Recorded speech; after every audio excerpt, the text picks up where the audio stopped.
Hey, what's up, guys? Toogie here, back again with another episode of my Ottawa Senators franchise mode series right here on NHL 18. That's right, we are back. It's been a little bit. I apologize for the break, as I mentioned at the beginning of the most recent Rock, Flag, and Eagle episode, which hopefully went up alongside this, or at least on the same day.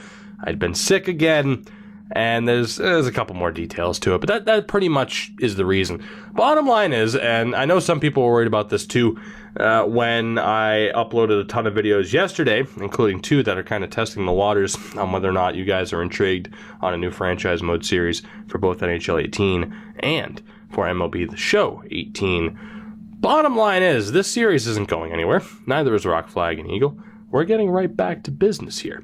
We are done with Season 2, at least we are. The season is not yet over. Of course, in the last episode, we made the playoffs, only to lose to the President's Trophy winning Tampa Bay Lightning in 6 games. Now, as we get ready for the draft here, of course, one has to wonder when looking back at this season, while a major theme was player progression, and I'm sure as we look at the progress reports, we'll see that development amongst our younger players. We may have rushed things with the signing of Kevin Fiala, even though he was our playoff point leader, and Brandon Montour. Our first round pick, we thankfully have it. Again, we won't have our second and third round pick, but our first round pick won't be in that top 15. We are not in the lottery. And to potentially miss out as Pittsburgh wins the cup, because of course they did, to potentially miss out on an elite level prospect because we rushed to get Fiala and Montour, one has to wonder if that's really worth it. We're kind of cutting corners there by signing them, and that might come back to haunt us. Time will tell. Now, what we're going to do, of course, we're going to take a look at the playoff tree, the cup-winning team, the awards. We'll take a look at our progress report, and then we'll get ready for the draft as Pittsburgh ends up beating Calgary in 6 games. So the final 4 happen to be the Flames and the Stars. Calgary won in 6. Pittsburgh outlasted Tampa in 7, and then, of course, went on to beat Calgary. So Tampa made it to the Eastern Conference Final, where they fell to the eventual Cup champion Penguins. And in the AHL, the St. Louis Notes beat the Hartford Wolfpack in 5 games.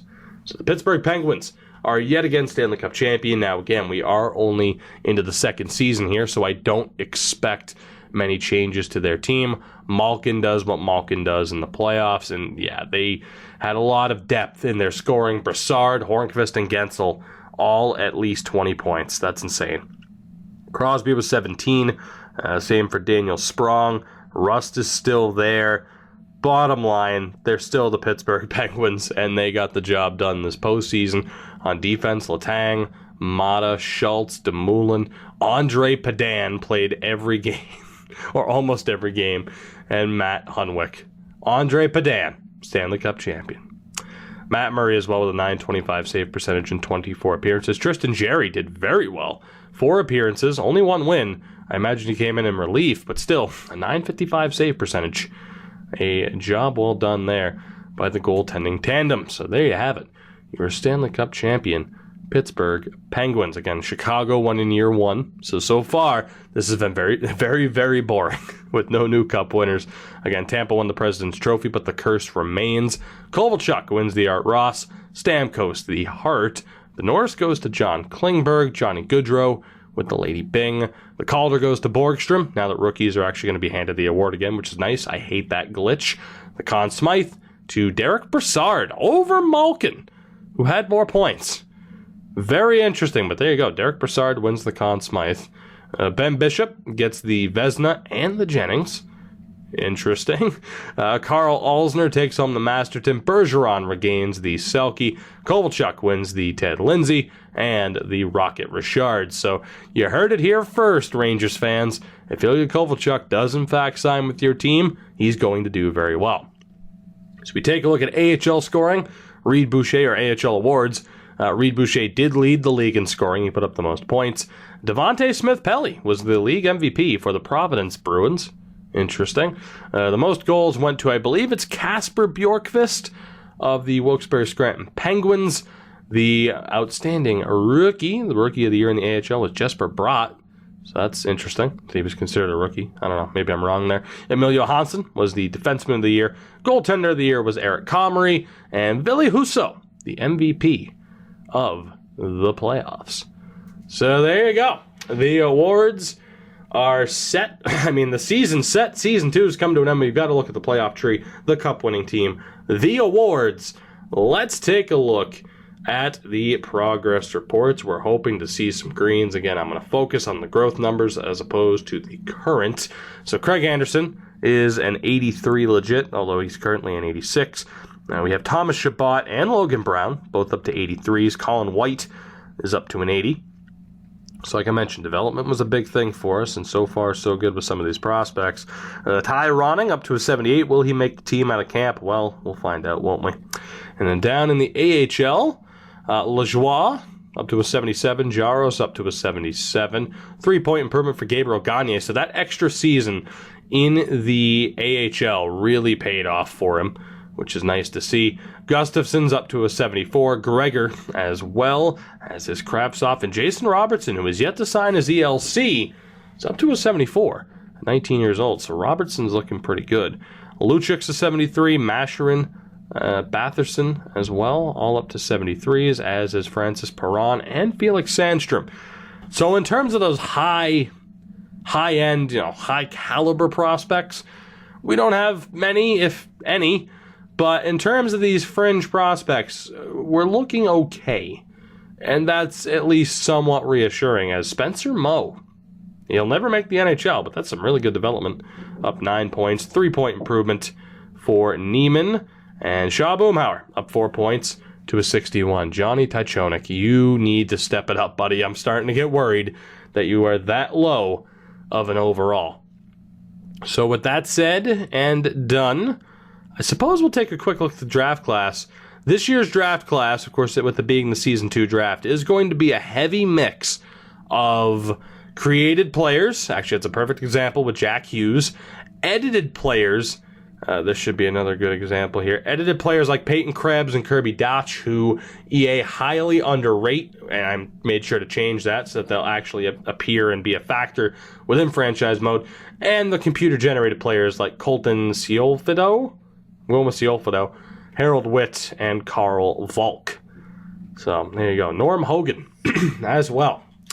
Another generated player. And actually, I want to go back to the draft class. We'll just take a quick look. Is there any sort of hint as to who's going to be half decent? I doubt it, but you never know. Yeah, that's not a big help. Okay, cool. So we're pretty much going into this blind, or at least off of my memory of what I've changed certain players to and what I created certain players and set them to. The big question is, though, where is our first round pick? Is it 16th? I imagine somewhere between 16 and 22, even though 22 sounds way too late because we were a first round exit. As you get to look at the top 15, the Islanders have won the lottery, so they'll be getting that franchise level player, barring a terrible mistake. Edmonton, Detroit, Vegas, and Montreal are your top 5. We'll get a look here at retired players. We didn't lose anybody, which is pretty surprising. I was wondering if Burroughs was going to retire. That is not the case, although he won't be coming back. Budai, Holmqvist, and Mike McKenna retire. In terms of skaters, Brian Gianna, who went back to New Jersey, Antoine Vermette, RJ Umberger, Rutu, David Booth, Dennis Seidenberg, and others all call it a day. So that brings us to the main event of this episode, just because, again, I'm going to try to go light on the voice. Here's the deal, though. I don't have a set plan. I don't know if I'm going to trade up. I don't know what I'm going to do. It mainly depends on these picks and potentially the AI's willingness to move certain picks. If anything, it might be worthwhile to take a moment to see what each team is willing to move. But then again, I can pretty much guarantee that a medium top 6 forward or a medium top 4 defenseman is a guarantee in this draft. So let's take a look as we have the 21st selection in this draft. From there, it's 1/4, 3/6, and 2/7. It's a rough situation that we currently find ourselves in. As far as trading up or trading down, not sure if it'll make sense. Again, goaltending-wise, a lot of hopes with Gustafsson and Sandstrom. It's not looking that great at this point. If we had a better option, I'd probably trade them now just to get value out of it.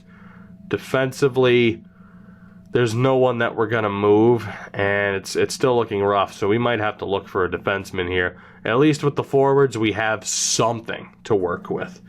So I'm thinking going after a defenseman is the way to go here, even though, like, for example, here with Anaheim, you know, you're looking at the trade block. Sam Steele, Comtois, Kavanaugh, and Antoine Morand are all there. Not thinking that's going to be the best idea. Derek Stepan is on the list, by the way. Vakanainen and Saboro. I'm pretty sure we're good. Unless there's a medium elite somehow on the block, which, you know what, here, let's just look really quick. It'll take literally 30 seconds or less to scroll through. Miro Heiskanen, actually. Miro Heiskanen is on the block for Dallas. That's pretty much the only guy I'd consider going after, but even then, I don't think that's possible. You know, all the medium top fours. Zadina is there for the Flyers. But, yeah, so Heiskanen might be a target, but like I said, I'm pretty sure I can get somebody that's at least medium top four or medium top six. And again, looking at Heiskanen's value, that's way too much. And our first round pick isn't worth that much. And in terms of trading up, I don't really see who we'd use to do so. You know, it's like you look at these guys' values here. You know, do we want to give up a first-round pick and a low top four just to have a higher chance at a higher-rated medium top six, judging on where our first-round pick is? It's not going to happen. So what we're going to do is we are going to keep our selection at the 21st pick, and we'll see what the rest of the first round here has looked like. As Ciolfido goes number 1 overall, no surprise. Volk goes second to Edmonton. Jack Hughes goes third, medium elite 75 to Detroit. And other teams screwed up. Detroit and Edmonton, shake your heads because you done screwed up unless you needed forwards more than defensemen. Witt goes fourth. That is a steal. That is a Seth Jones level steal for Vegas. Kirby Dach goes fifth to Montreal. Peyton Krebs sixth to Colorado. Tobias Bjornfot to Chicago. Nolan Foote to St. Louis. And Ryan Suzuki to Chicago. The top 10 rounds out with Alex Newhook to the Arizona Coyotes. You have Hogan. Bowen Byram goes 12th to Columbus. I would have liked to have ended up with him, but wasn't meant to be. Vukasevic to Carolina. Ferguson.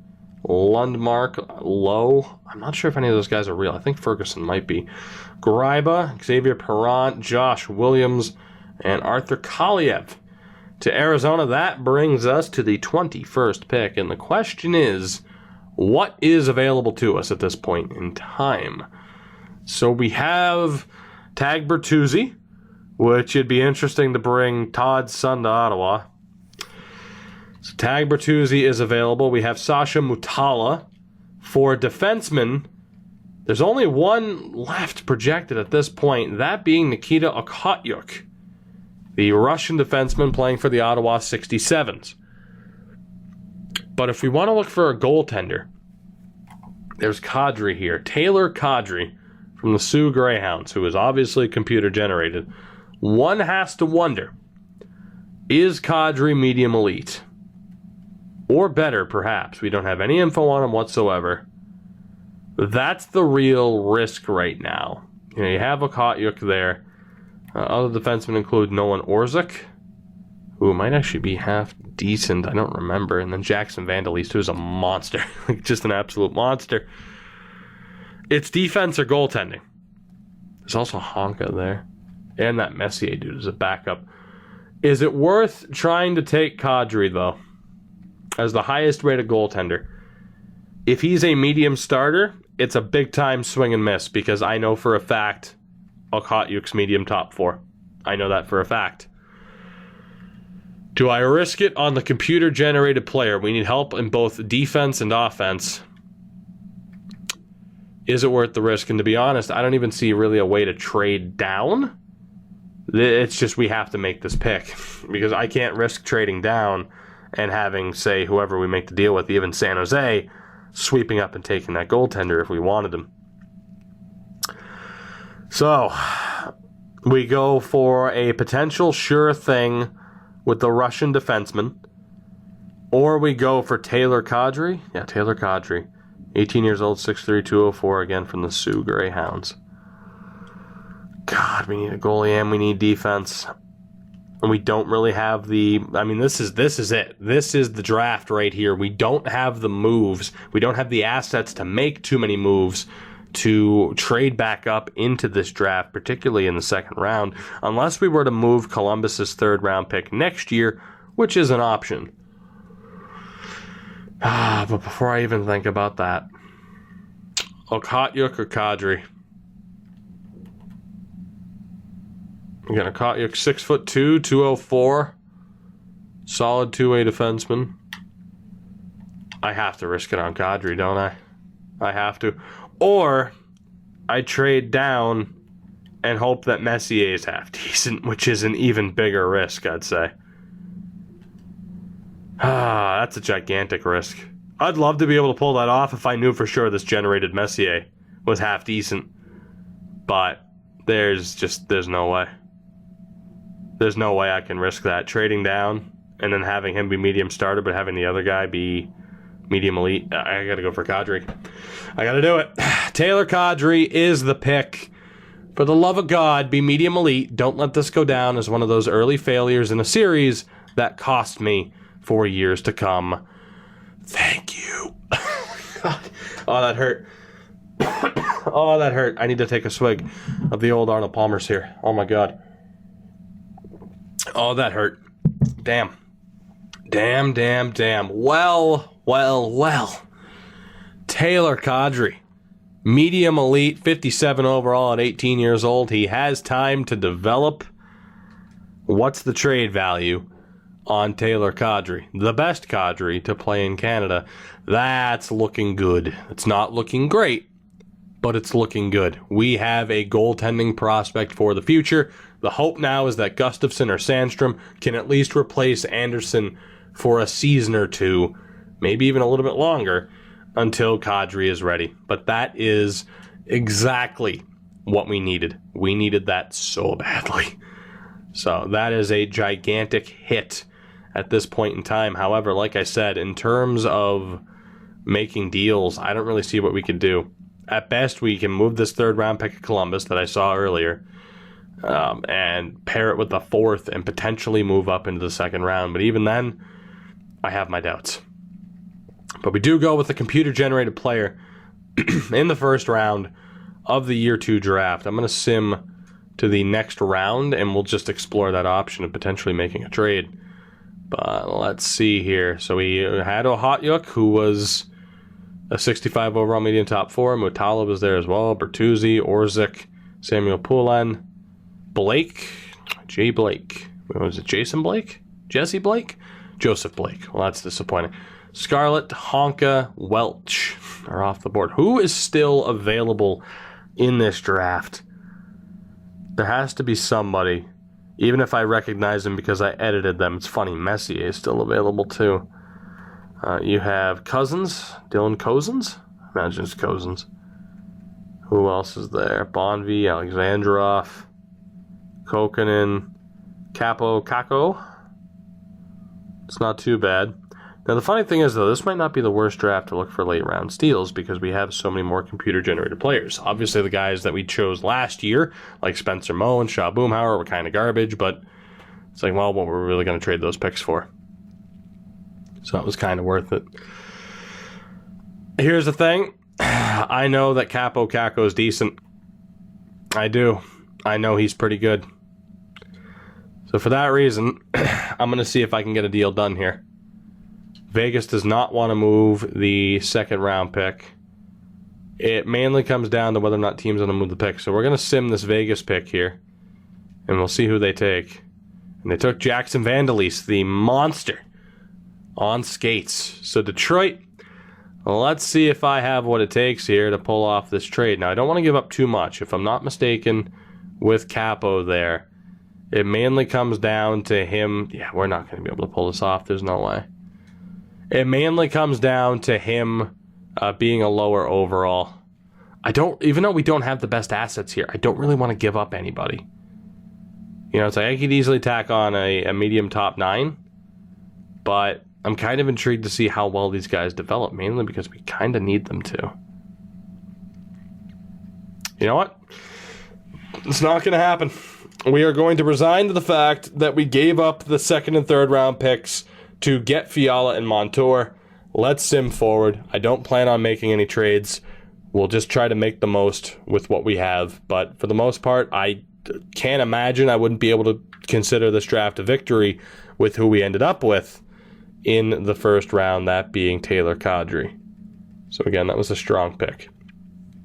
The second round, Cousins was medium top 9.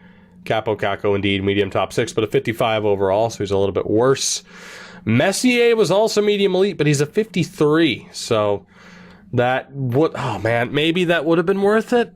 There was no way to tell, though. That's all down to hindsight.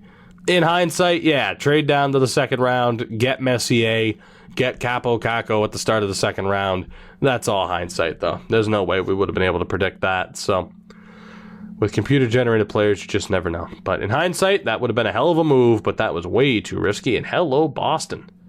L. Riley. Lewis Riley. 18 years old, medium elite, a 53 overall. What a steal there for the Bruins. Gigantic steal there for the Bruins.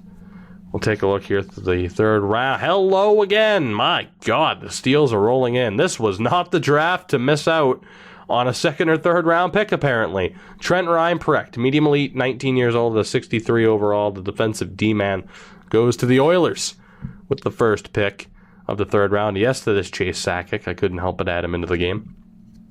Because, I mean, it's Joe Sakic's son. How could you not? Although I'm a little bit upset he didn't get drafted. Oh, my goodness. Trainer. Alan Trainer, medium elite, 17 years old, a 52 overall. So he's got a long way to develop, but at 17 years old, he has all the time in the world. Some big-time steals here in the second to third round. Mikkola, a medium top 4. That's not too bad. A lot of these teams did really, really well, which is a couple of medium starters, a trio of medium starters are selected. These teams doing well give me a little bit of hope that I might be able to find somebody, anybody. Now, whether or not that happens, well, we'll see. Obviously, it's going to be kind of a shot in the dark here, as you can tell. This is, oh boy, this is a little bit rough now, isn't it? Oh, goodness, goodness, goodness, goodness. Justice Anuan, Goon Squad legend. All right, so there's some guys that we know nothing about. For example, Vladislav Mikhalchuk, the Belarusian. However, he plays in the WHL, so I'll kind of avoid him. We have Tobias Ackerman, who for some reason I feel like is real, just because I don't recall seeing that generated name all that much. We have Sergei Kaigorodov. I thought it was going to be Stanislav, because it typically is. I honestly cannot believe he's high elite. There's no way. He is like low top 9 at best. There's no way.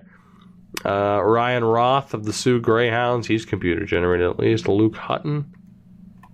We have Dmitry Zavgorodny. All right. Hell of a name. Carl Jacobson, the Swede. I don't know, man. Adrian Hensick, Nevid, Kolosov. Like, how the hell do you pick? This isn't looking too good. Let me sort by potential, I guess, but I'm not feeling too good about this, I got to admit. So we have Kaigorodov there. And from there, it kind of drops. You have Jalek Valenti, the German, at 18 years old. That's about it, though, admittedly. Is that Alexei Sorella? It's Auntie Sorella. I'm like, what the hell is he doing in the draft? Thankfully, it wasn't him. There's also Wells. High top 6 at 6'5" as a defensive D-man, projected for the 7th round. Huh. Now, I have to wonder here, right? I have to wonder here. Is it worth trading these picks away? You know what? They're so low value, they're really not. I might as well just go for it. That's all I can do, though, is just best guess and hope to strike gold, right? So I'm not going to fall for the Kaigorodov distraction. Like, there's no way. I'd be shocked if he was actually that good. But if we go for someone in this round, we have Hensick, Jacobson.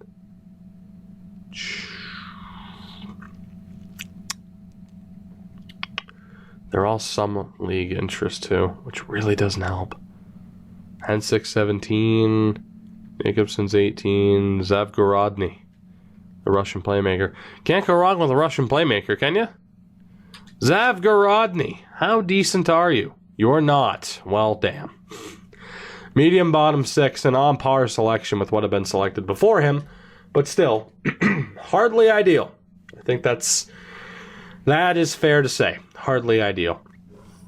As we scroll back through the 6th round again, the voice is giving out on me, so that's why this episode's only going to be the draft. But as we scroll back through, let's see what else we have here. Anybody half decent that we missed out? I just realized I was looking for our pick. I'm just going to the 5th round. Let me know if there's anyone half decent in the 5th round, because Lord knows I haven't really paid attention. Because I thought we had a pick in the 5th round. We didn't. It was in the 4th round. So let's see. Anybody decent selected after us? Kaigorodov was low top 6. That's not bad. That's better than I thought he was going to be. Hensick as well. Low top 6. So in terms of that run of players, Kaigorodov was actually the guy to pick. So go figure. If it was a Stan Kaigorodov, I certainly would have picked him. That brings us to this stage. 6th round. We have a Nico Vahalati. We have a Magnus Oberg. 17 years old, 6'4", 204. Damn. We've had mixed success with Swedes before. Zach Malik. We had Simpson. And Vitaly Zadorov from Ukraine. I mean, I'm kind of liking the looks of Oberg, but there's no real guarantees there. Is there anybody else here? Castleman, Lauan, okay. Hutchison, Allison, Terry, Martin Terry, a grinder. Sekundiak, Marcus Sekundiak. Anybody else here? We have Pitt, the enforcer. In this round, we have the high league interest, Jack Waite. Wait a minute, Jack Waite. Doug Waite doesn't have a kid, does he? Is that who this is? Hold on a second. You know what? I could make one of those fancy jump cuts. I need to find this out. I need to find this out right now. Does fucking Doug Waite have a kid? And if that's Doug Waite's kid, I'm picking him. We have Scarrick, McNeely. There isn't McNeely. Jay McNeely. Jeffrey Ellington. I thought it was going to be Jesus Ellington. I also know that I'm low on time. Let me mark down Waite. We also had Pitt, the enforcer. Chris Pitt. 8 letters, 8 knuckles. He lost 2 of them in a welding accident.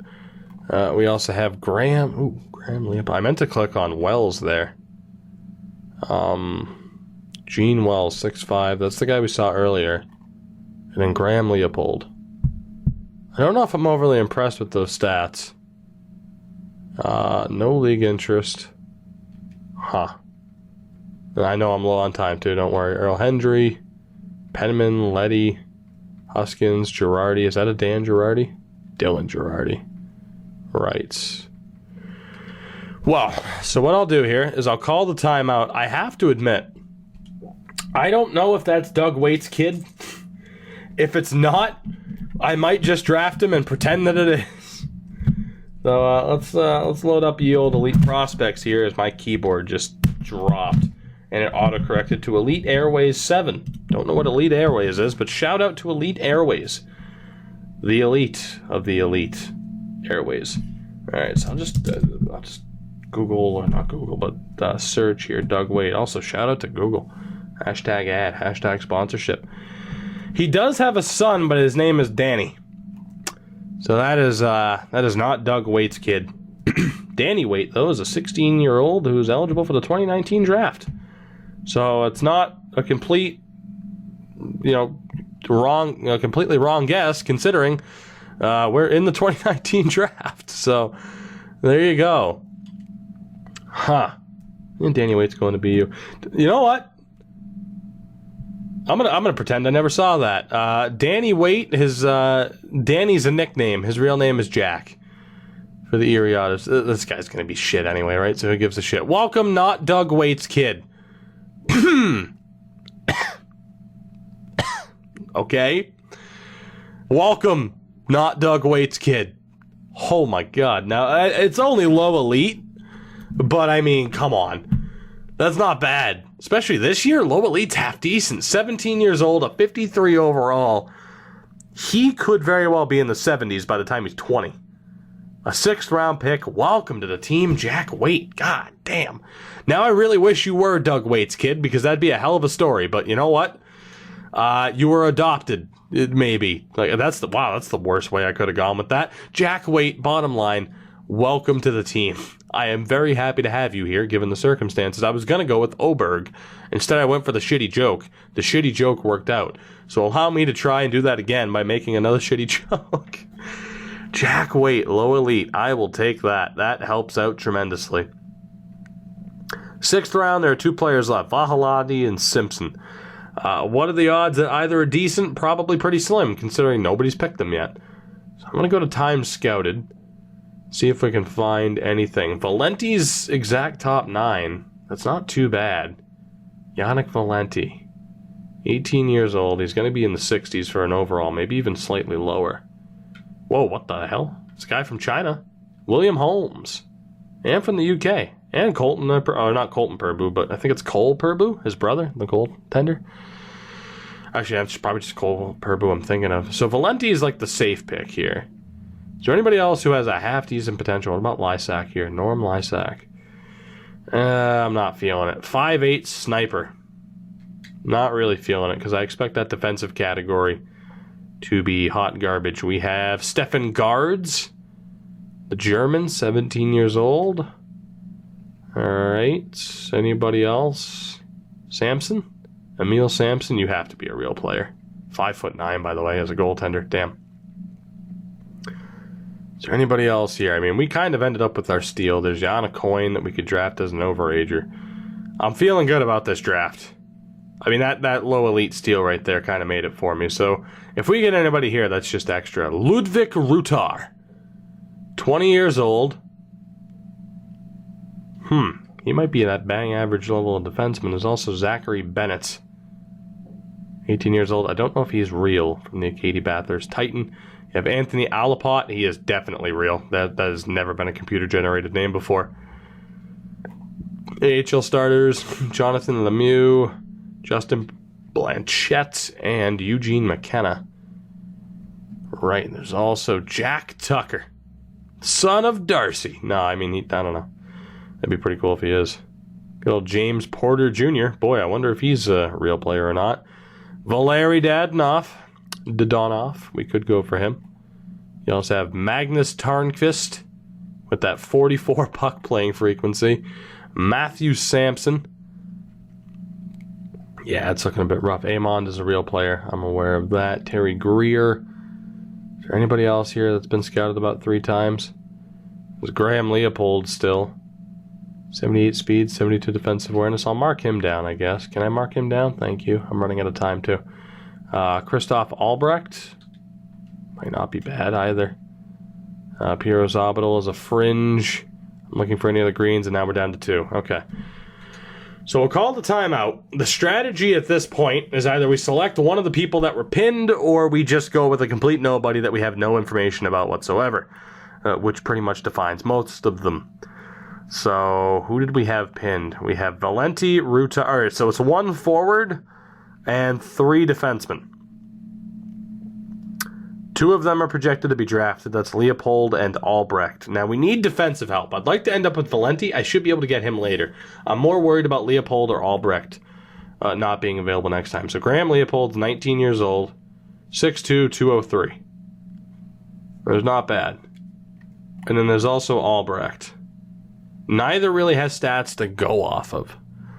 I'm just trying to think, though, for computer-generated, who do we go for? Do we go for the German who has more time to develop? Do we go for Graham Leopold, who is the oldest of the bunch, I believe? He's not. Rutar is an overager, which makes me think that he's real. And probably not that good. Actually, he's definitely real with that name. What the hell am I saying? So I'm good to... Actually, I'll leave him marked again. Nah, he's not going to be good. Valenti's definitely generated, I'd say. But Rutar has to be real. So that leaves 2 defensemen. We got to pick one of them. I'm gonna go for the 17-year-old Christoph Albrecht and hopefully not regret this. If Leopold's still available, I'll take him afterwards. Let's go with Albrecht here.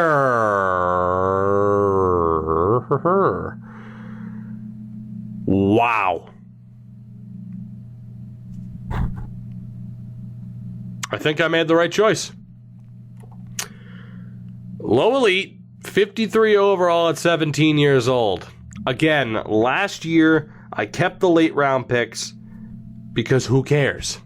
Turns out that was a mistake. I should have just moved those picks and then tried to find steals here late in this draft, because the year 2 draft, when we really started to get those computer-generated players into the mix, is working out quite well as we get 2 low elite 53 overall forwards within 4 picks of one another.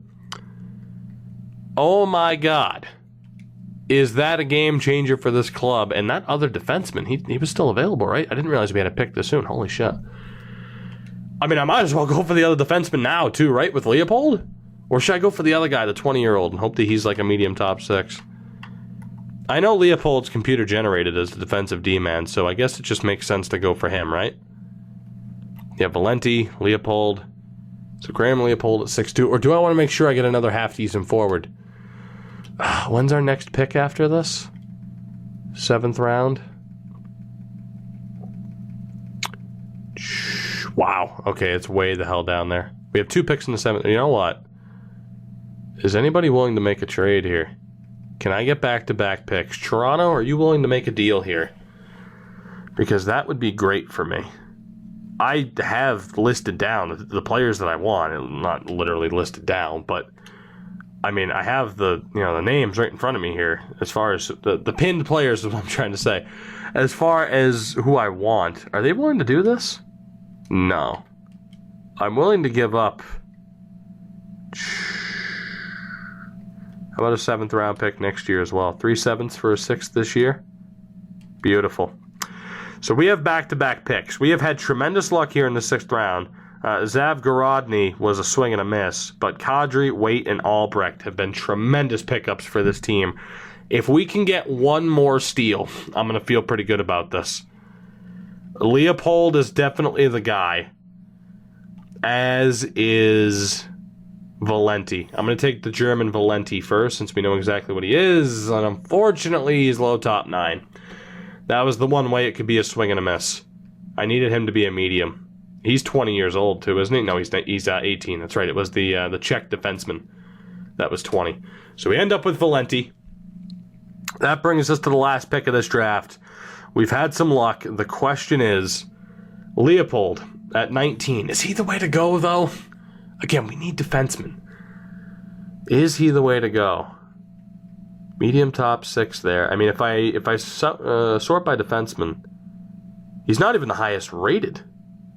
It's Wells, but can I trust that? Both are defensive D-men with no league interest. Can I trust that? There's Penman, who has to be real. Teratukin's going to be generated. Alexei Teratukin. Keith is definitely generated. Luke Keith. You notice they're all defensive D-men, though? You have Busenius, and then Pitt as the enforcer. From there, actually, I mean, yeah, then it gets into low top 6, which can you really trust? So again, if we sort by pinned, Keith, Wells, Leopold, Busenius, and Teratukin. Teratukin is no league interest at 18, which isn't really a good sign from just experience, especially in the Goon Squad series. Busenius is 18, high league interest. Leopold, 19 with no league interest. Wells is 19. With no league interest, and Keith is 18 with no league interest. I feel like it comes down to Wells and Leopold. I just don't know what to do. Again, do we trust Gene Wells at high top 6? I don't know if I trust that. There are no greens on him, where at least with Leopold there were a couple, but they're not promising. With 72 defensive awareness could be a half-decent sign that he's at least not in the 50s for an overall. And if he starts off in the 60s at 19 years old, that's a decent way to start. He should at least be a 65 by the time he hits 20 years old, and that would be one of those bang average kind of draft steals. They're both American as well. I'm going to go with Leopold. I hope I'm not wrong here. I don't know, man. Wells, Leopold. Do I trust the higher rating? Wells, Leopold. Both are 19. Wells has the high 6. He's been... Gene Wells. Okay, that's not bad. Low top 4, 57 overall. At 19, I don't know if he'll ever make it, though. But for a 6th round pick, of course, it's nice to see low top 6, but I just don't know if that was the right way to go. I'm intrigued to see if Leopold gets drafted and what he was. For the most part, though, this 4th round for us was incredible. Started off with Waite, Albrecht. We missed with Valenti. We may have missed with Wells. Was there a better option on the board? Yep. Teratukin. There was another low elite on the board, so it's not just me getting lucky here. Dallas gets the low elite Teratukin. 63 overall. He was 18 as well, wasn't he? Damn, that's a really good pickup for Dallas in terms of how he could develop. You know what? I can't be mad, though. I can't be mad with how the other picks have gone. McNeely was low top 9. Zadorov was there. All right, so the other dude here hasn't even been picked. Low top 4 Nordgren, but he's a 52, so there was some decent potentials here at the end of this draft.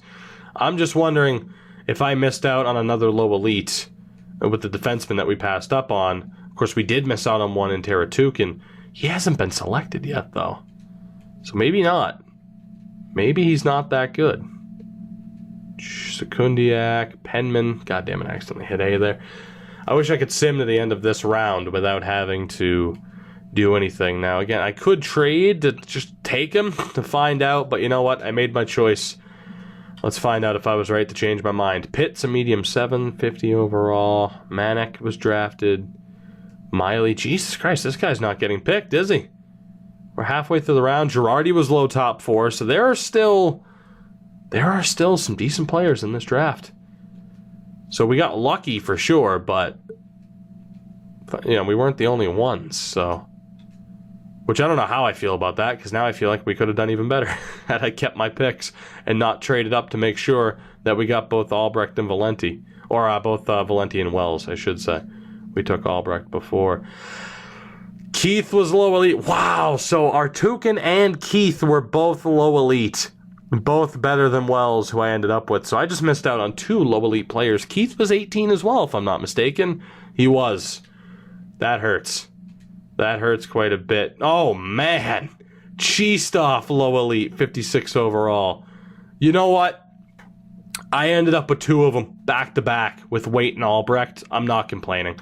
Valenti was a swing and a miss. Wells looks to be a bit of a swing and a miss in comparison.